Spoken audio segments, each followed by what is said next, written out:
todos, eu sou Mário Gandra, bem-vindos ao Point of View, onde coloco o meu ponto de vista sobre acontecimentos do panorama da atualidade.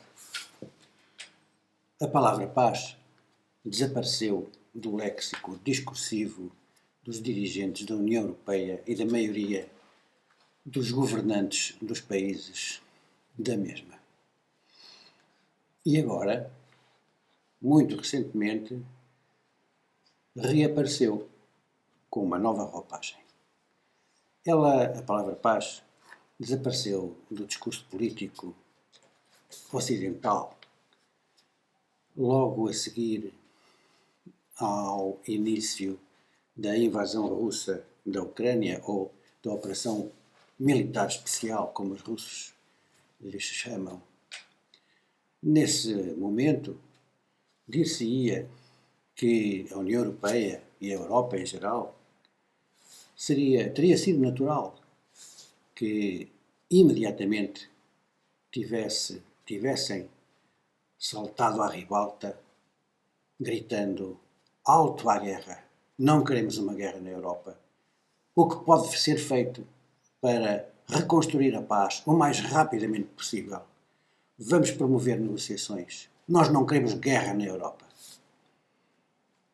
Porém, não foi isso que aconteceu, como todos sabemos. O que vimos foi, imediatamente, uma reação completamente antinatural dos dirigentes da União Europeia. Foi o papaguear da narrativa da administração Biden, num sentido cada vez mais hostil, cada vez mais instigador da guerra. Quem tinha ilusões sobre a bondade das posições da União Europeia perdeu-as imediatamente.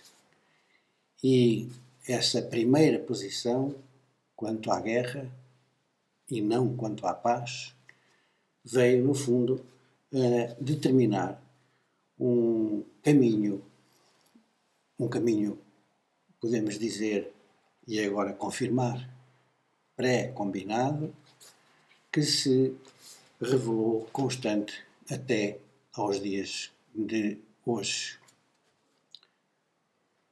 Alinhando na extraordinária campanha russófoba e na diabolização do presidente Putin e, ao mesmo tempo, no branqueamento do regime até então o mais corrupto da Europa, dirigido já nessa altura por Zelensky, eleito grande campeão da luta pela democracia, as posições da União Europeia vieram, ao fim e ao cabo, a quedar-se no mais puro seguidismo dos engenheiros do marketing político que determinam o comportamento dos grandes meios de comunicação social mais ouvidos, que não fazem mais do que secundar os ditames dos senhores da guerra, do imperialismo americano. De facto, recentemente, como dizia no início, no discurso político ocidental e particularmente no europeu, reapareceu a palavra paz. Ouvimos Borrell dizê-la, ouvimos Macron dizer a palavra paz, dizendo ainda que era necessário retomar a fala com os russos, com o presidente Putin. E esta mensagem foi repetida à exaustão pela maioria dos governos dos países da União Europeia. Mas não é uma paz qualquer. Eles querem a paz com a derrota da Rússia. Eu creio, não sei, meus amigos, o que pensam também sobre isto, mas evidentemente que se vê de imediato que não é uma proposta de paz, mas não deixa de ser uma conversa sobre paz. E o que causa logo estranheza e cria a formulação realmente bastante obtusa é que, e não é preciso ter grandes estudos em diplomacia para o perceber, quem queira de facto um caminho da paz a partir de uma situação de guerra aberta, aguda e com a intensidade de violência que tem a guerra que ocorre na Ucrânia e que opõe a Rússia à NATO, quem queira fazer o caminho para conseguirmos essa paz, evidentemente tem que considerar as partes envolvidas, digamos que de uma forma equilibrada. A paz para ser celebrada o mais cedo possível.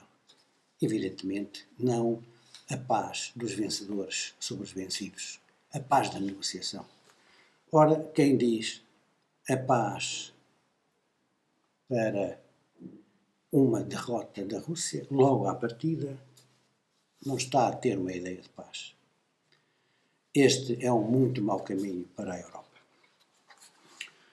Podemos perguntar-nos como seria possível, ou como será possível, derrotar a Rússia nesta guerra contra a NATO que se passa na Ucrânia e que utiliza a Ucrânia para tentar derrotar a Rússia.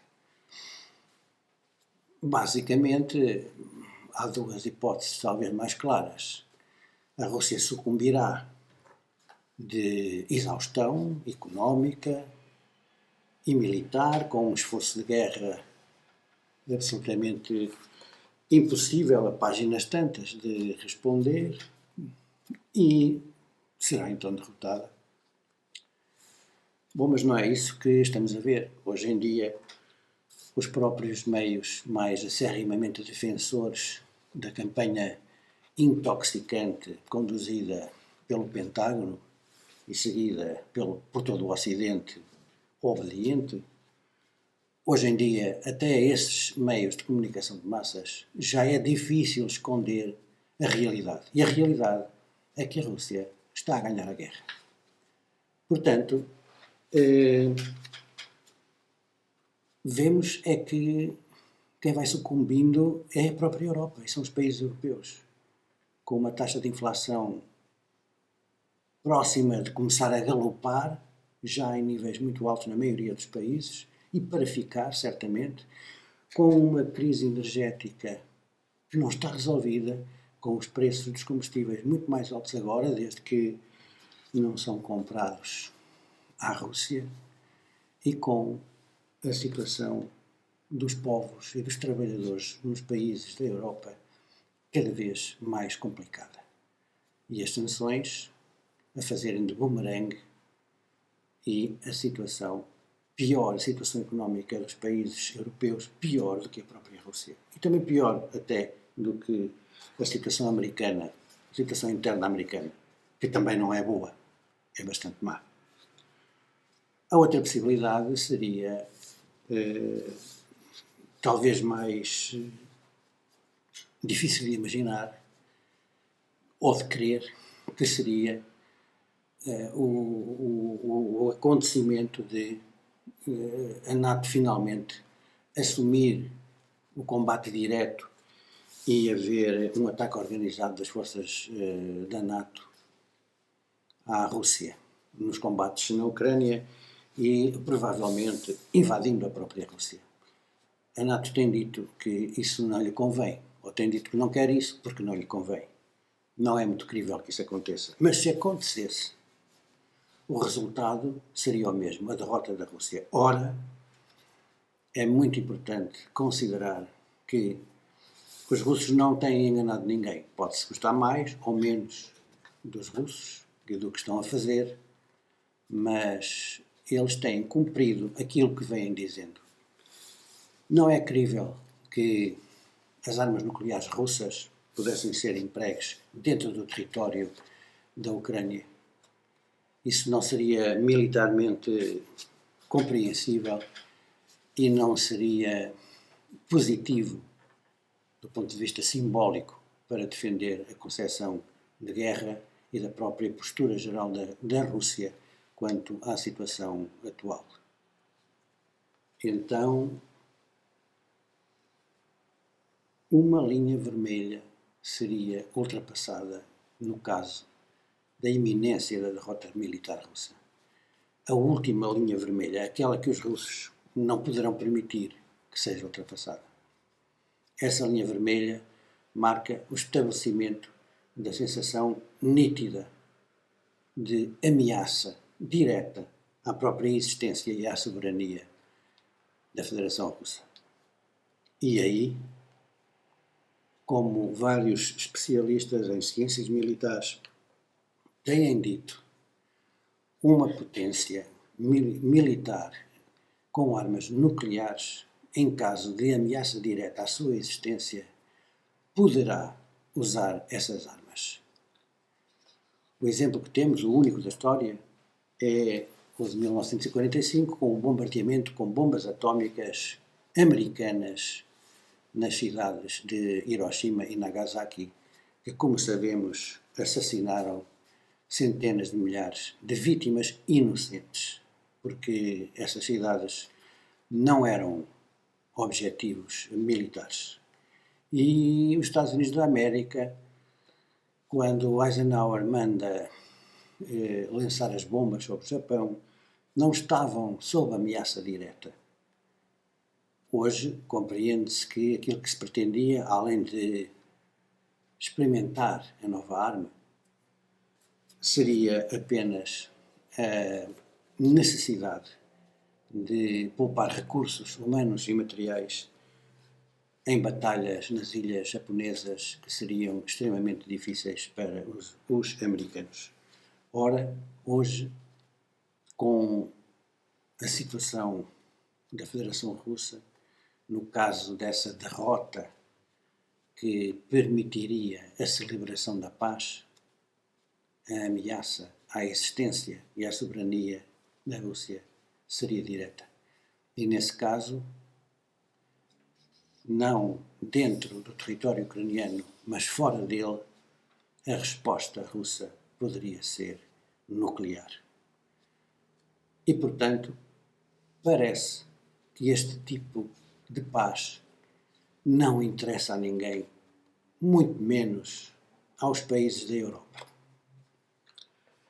Entretanto, vemos que a administração americana parece ter legado à Europa o ónus de atiçar a guerra na Rússia e está a virar-se cada vez mais para a provocação à China. Isso é absolutamente evidente. Prometem vender novas armas e munições a Taiwan e desafiam ou convidam, que é como quem diz, pressionam os seus aliados, a começar nos seus aliados mais diretos, para alinharem num pacote de sanções à China. Evidentemente que isso faz tremer muitas economias, inclusive do Ocidente, que dependem em muito da produção chinesa. Mas parece não haver limites para a loucura da administração americana.